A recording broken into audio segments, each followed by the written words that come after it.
13/2025 ஷாம்லி என்ற 26 வயது இளம் வழக்கறிஞர் தன் வேலையாற்றிக் கொண்ட பைலிதாஸ் என்னும் சீனியர் வழக்கறிஞரால் தாக்குதலுக்கு உள்ளாக்கப்பட்டார். இது எங்க நடந்திருக்குன்னா, கேரளா மாநிலம் திருவனந்தபுரம் டிஸ்ட்ரிக்ட்ல அவங்க ஆபீஸ் நியர்ல தான் இந்த விஷயம் நடந்திருக்கு.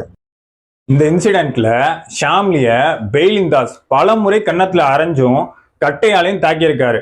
அதுல அவங்க மயக்கம் அடைஞ்சு நியர்ல உள்ள ஹாஸ்பிட்டலுக்கு தூக்கி சென்றிருக்காங்க. இதனை கேள்விப்பட்ட கேரளா பார் கவுன்சில் பெய்லிதாஸ உடனே சஸ்பெண்ட் பண்ணியிருக்காங்க. ஷாம்லி தரப்புல கேரளா காவல் நிலையத்துல இது சம்பந்தமா கம்ப்ளைண்ட் பண்ணியிருக்காங்க. இப்போது கேரளா போலீஸா அவர் மேல எஃப்ஐஆர் ரிஜிஸ்டர் பண்ணி தேடி வருகின்றனர். சீனியர் வழக்கறிஞர் அனைவரும் தங்களோட ஜூனியர் வழக்கறிஞரை கண்ணியத்தோட நடத்துமாறு தாழ்மையோடு வேண்டுக் கொள்கிறேன். இது பத்தின உங்க கருத்து என்னங்கிறத கமெண்ட்ஸ்ல சொல்லுங்க.